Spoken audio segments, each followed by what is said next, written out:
அஸ்ஸலாமு அலைக்கும் வரஹ்மத்துல்லாஹி வபரகாத்துஹு. அன்பிற்கினிய சகோதரர்களே, இன்றைக்கி துபாயில் ஒரு முக்கியமான இடத்துக்கு நான் வந்திருக்கிறேன்.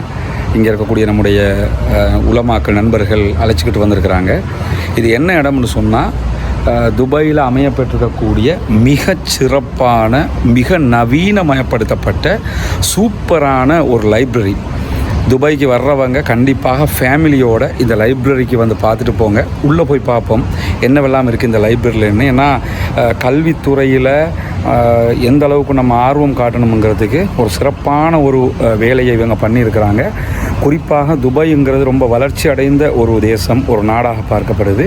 அந்த நாட்டில் இப்படியான ஒரு முக்கியத்துவம் வாய்ந்த ஒரு இடமும் இருக்குது. அது எப்படிங்கிறத உள்ளே போய் நம்ம பார்ப்போம்.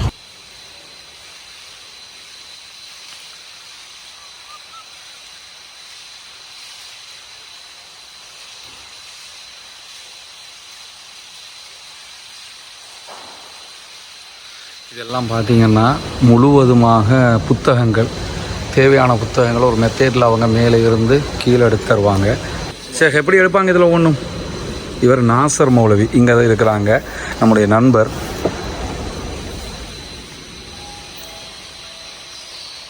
இது மேலே இருக்கிறது எப்படி தருவாங்க? மேலே அவங்க டாக்டர் பண்ண. ஓ,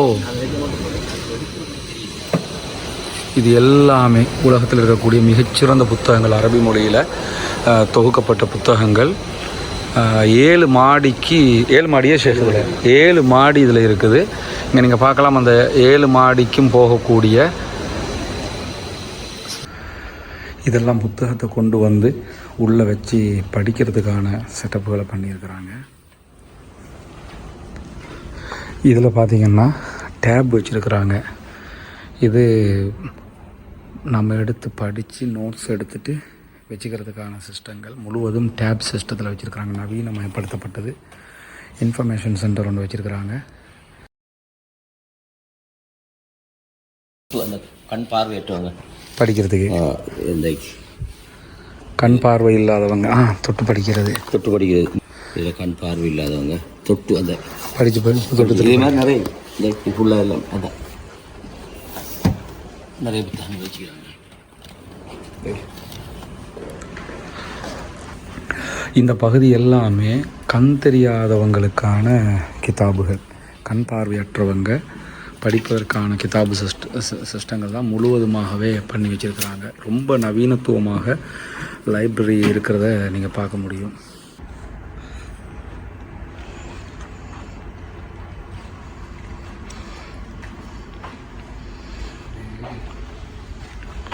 இந்த ஏரியா முழுவதுமே, அதாவது வரலாறுகள் தொடர்பான என்சைக்ளோபீடியாக்கள் நிறைய வச்சுருக்கிறாங்க. அது இப்போ நான் கையில் வச்சுக்கிட்டு இருக்கிறது நம்முடைய பலஸ்டைன் சம்மந்தப்பட்ட என்சைக்ளோபீடியா. இந்த பாருங்கள், இது நான் வச்சுருக்கிறது முதல் பாகம். அங்கே வந்து கிட்டத்தட்ட 24 பாகங்கள் இருக்குது. அதே மாதிரி ரெக்கார்ட்ஸ் ஆஃப் ஜெருசலம்னு ஜெருசலம் பற்றிய தகவல்கள் ஃபுல்லாக. கீழே எல்லாம் பார்த்திங்கன்னா ஜூயிஸை பற்றி, யூதர்களை பற்றிய வரலாறுகள் எல்லாமே முழுவதும் ஆதாரமாக துவக்கப்பட்டு. இங்கே நம்ம எடுத்துக்கிட்டோம்னா ஹிஸ்ட்ரி ஆஃப் பலஸ்டைன் இந்த ஒட்டோமன் பீரியட், உஸ்மானிய ஹிலாஃபத்து காலகட்டத்தில் பாலஸ்டைனுடைய வரலாறு என்னங்கிறது 1516 1918 வரைக்கும் தொகுக்கப்பட்டிருக்குது. எல்லாமே ரொம்ப சூப்பராக இந்த கிதாபுகளில் தொகுத்துருக்குறாங்க. இங்கே நீங்கள் பார்த்தா அந்த அரபு எழுத்தாணிகள், அந்த வரலாறுகள் முழுவதுமே சாதாரணம் கிடையாது. இந்த புக்கு வந்து பெரிய ரஹமத்தாக ரொம்ப சூப்பராக தொகுத்துருக்கிறத நீங்கள் பார்க்க முடியும். எல்லாமே ஆதாரபூர்வமாக தொகுக்கப்பட்டிருக்குது. இவ்வளோ பெரிய ஒரு தொகுப்பு இந்த பகுதிகளில் எல்லாமே பலஸ்டைன் சம்மந்தப்பட்டது. எல்லாமே இங்கே பாருங்கள், எல்லாமே பாலஸ்தீன் சம்மந்தப்பட்டது. இப்படி உலக வரலாறு நிறைய என்சைக்ளோபீடியா இந்த பகுதிகளில் இருக்குது. நீங்கள் அமைதியாக எடுத்து இந்த மாதிரி ஒரு சீட்டில் உட்காந்து நிம்மதியாக படிக்கணும். அதை வச்சுக்கிட்டு நின்றுக்கிட்டு நம்ம வந்து புத்தகங்களை பார்க்கலாம், படிக்கலாம், குறிப்பெடுக்கலாம், எல்லாமே செய்யலாம். படிக்க அமைதியாக நின்று படிக்கிறதுக்கு, வாசிக்கிறதுக்கு விரும்புகிற சகோதரர்கள், இந்த மாதிரி அறிவுகளை தேடுகிற மாணவர்கள் கண்டிப்பாக துபாய்க்கு வந்தீங்கன்னா இந்த லைப்ரரிக்கு வர்றதுக்கு மிஸ் பண்ணிடாதீங்க. இந்த இடம் வந்து ஜதாஃப்ங்கிற ஏரியாவில் இருக்குது.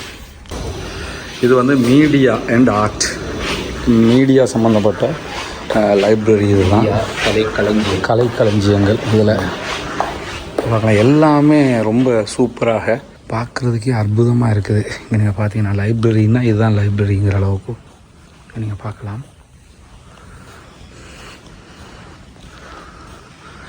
நவீன வசதிகள் முழுமையாக இடம்பெற்றிருக்கக்கூடிய மாதிரி இந்த லைப்ரரி. எனக்கு ஒவ்வொரு செக்ஷனாக தனித்தனியாக நம்ம இதை அவங்களுக்கு புரிய வைக்க போனோம்னு சொன்னால் நேரம் எடுக்குங்கிறதுனால தான் முழுவதுமாக காட்டிக்கிட்டு போகிறேன். நீங்கள் பார்க்கலாம்.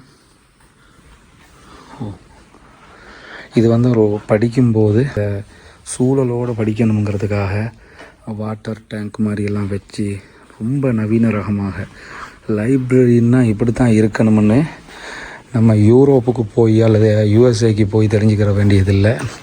இங்கே வந்தாலே தெரிஞ்சிடும் கல்விக்கு எவ்வளோ முக்கியத்துவம் கொடுத்துருக்குறாங்கன்னு சொல்லி.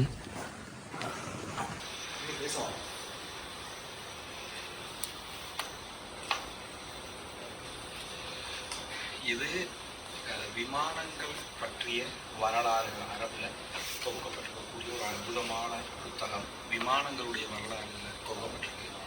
நீங்கள் இந்த மாதிரி புத்தகங்களை எடுத்து ஒவ்வொரு பகுதிகளிலையும் ஒவ்வொரு விதமாக அற்புதமாக உட்கார்ந்து படிக்கிறதுக்குரிய ஏற்பாடுகளை பண்ணியிருக்கிறத நீங்கள் பார்க்கலாம்.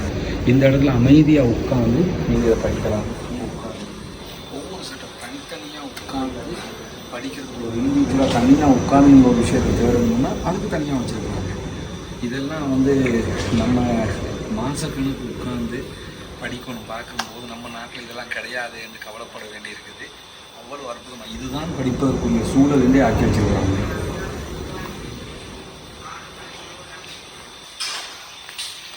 இதை பார்த்தீங்கன்னா ஒருத்தர் தனியாக வந்து படிக்கணும்னா இப்படி அவருடைய கிதாபை கொண்டு வந்து வச்சு அவருடைய புக்கை கொண்டு வந்து வச்சு அல்லது லேப்டாப்பை கொண்டு வந்து வச்சு இதுக்குள்ளே படிக்கலாம். யாரும் டிஸ்டர்ப் பண்ண மாட்டாங்க.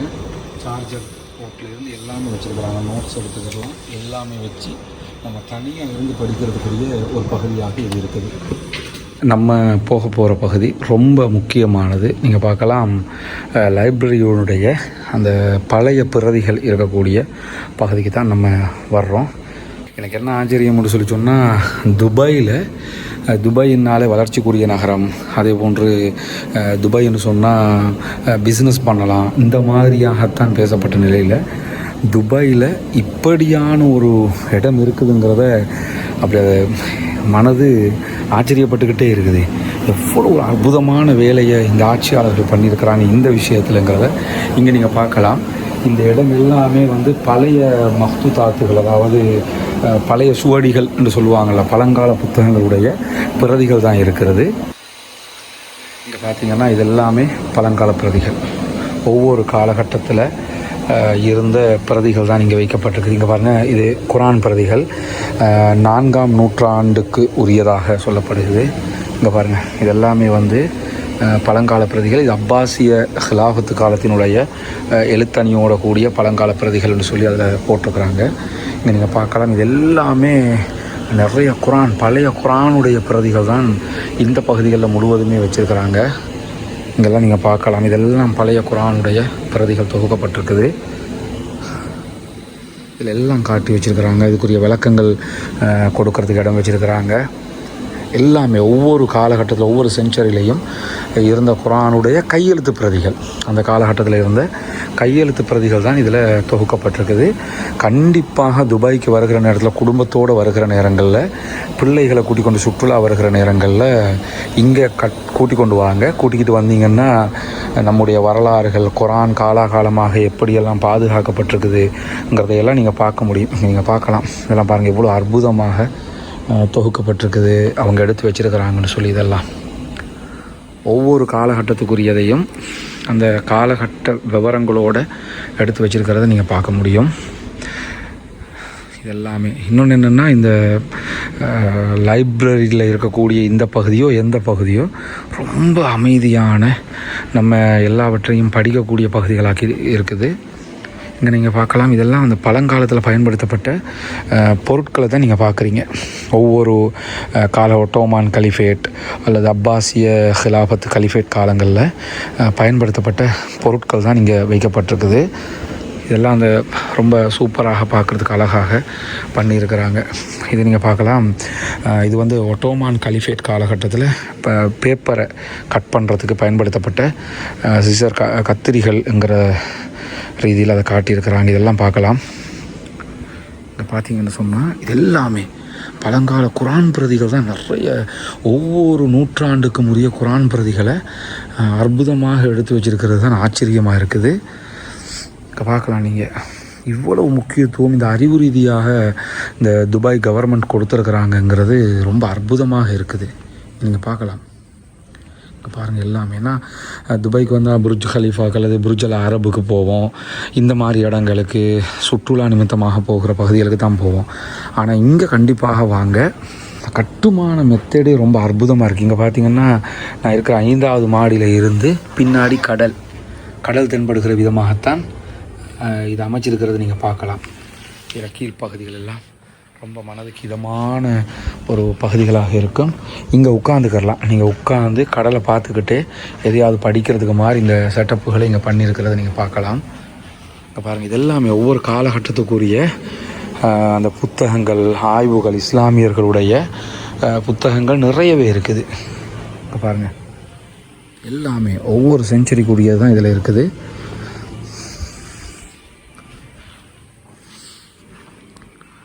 இது ஒரு கப்பல் மாதிரியே கட்டியிருக்கிறாங்க பாருங்கள். இது ஒரு கப்பல் மாதிரி இருக்கும்.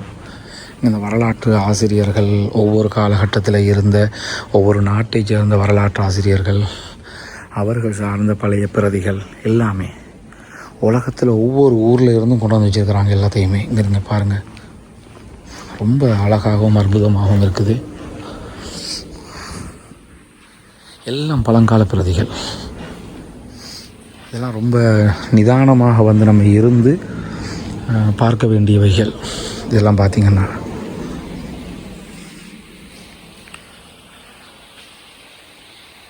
இதெல்லாமே குரானுடைய பிரதிகள். நீங்கள் பார்க்கலாம். குரானுடைய பிரதிகளை எப்படி இருக்குதுங்கிறத காட்டுறாங்க எல்லாமே.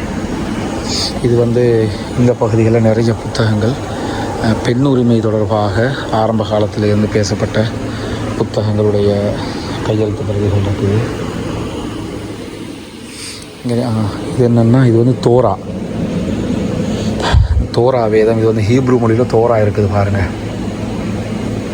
தோராவை அப்படியே கொண்டு வந்து இது கையெழுத்து பிரதியாகத்தான் வச்சுக்கிடுவாங்க. தோரா வந்து பிரிண்டட் இல்லைங்கிறாங்க, பிரிண்ட் பண்ணப்படாதான். அது அவங்க கையெழுத்து பிரதியாகவே தான் வச்சுக்கிடுவாங்க. அந்த தோரா அப்படியே இருக்குது ஹீப்ரு மொழியில், அது கொண்டு வந்து வச்சுருக்கிறாங்க. இது வந்து சீன பாஷையில் எழுதப்பட்டிருக்கக்கூடிய சுவடிகள், அதெல்லாம் கொண்டு வந்து வச்சுருக்கிறாங்க. நம்ம நிற்கிற இந்த பகுதி சில்ட்ரன்ஸுக்கான, குழந்தைகளுக்கான வாசிப்பதற்கான, படிக்கிறதுக்கான பகுதி. இங்கே பாருங்கள், அவங்க ஷூ பேக்கோடு எல்லாம் உள்ளே வந்து எல்லாத்தையும் இங்கே கலட்டி வச்சுட்டு படிக்கலாம், விளையாடலாம். படிச்சுட்டு கொஞ்சம் நேரம் விளையாடணும்னா விளையாடலாம். எவ்வளவு சிஸ்டமேட்டிக்காக இதெல்லாம் பண்ணியிருக்கிறாங்கன்னு பாருங்கள். படிச்சுக்கிட்டே விளையாடலாம், விளையாடிக்கிட்டே படிக்கலாம். இதெல்லாம் ஒரு நவீன மெத்தடில் எடுக்கப்பட்டிருக்கக்கூடிய ஒரு லைப்ரரிங்க பாருங்கள். படிக்கிறதுக்கு ரொம்ப சூப்பராக எல்லாமே அமைச்சிருக்கிறாங்க. இங்கெல்லாம் பார்க்கலாம். இந்த ப்ளே ஏரியா, இது படிக்கலாம், பிள்ளைகள் படிக்கவும் முடியும், இங்கிட்ட அப்படியே விளையாடவும் முடியும். விளையாடுறதா இருந்தால் விளையாடலாம், படிக்கிறனா படிக்கலாம். நம்ம என்னென்னா படி விளையாடுற டைமில் எங்கேயாவது போய் விளையாடிக்கன்னு வச்சுருவோம். இங்கே அப்படி இல்லை. இங்கே புத்தகத்தை எடுத்துக்கிட்டு குழந்தைகள், இங்கே பாருங்கள், இங்கே புத்தகங்கள் இருக்குது. புத்தகத்தை எடுத்துக்கிட்டு வந்து இதுக்குள்ளே இப்படி உட்காந்து படிக்கலாம். அற்புதமாக இருக்குல்ல? இங்கே பாருங்கள், அற்புதமான ஒரு சிஸ்டம். அப்படி உட்காந்து படிச்சுக்கிட்டு இருக்கலாம் இதுக்குள்ளே. இதெல்லாம் பார்த்திங்கன்னா நம்மளை இங்கே கூட்டிகிட்டு வந்து இருந்தா இருக்கார் நாசர் மௌலவி. இவங்க இங்கே இருக்கிறாங்க. எவ்வளோ காலமாக இருக்கிறீங்க மௌலவி? துபாயில் 2007 துபாயில் இருக்கிறீங்க. தாயாக இருக்கிறாங்க எல்லாரோட உதவியில். அவங்க தான் கூட்டிகிட்டு வந்தாங்க. நம்மளோட முஜாஹித் மௌலவி வந்தார்.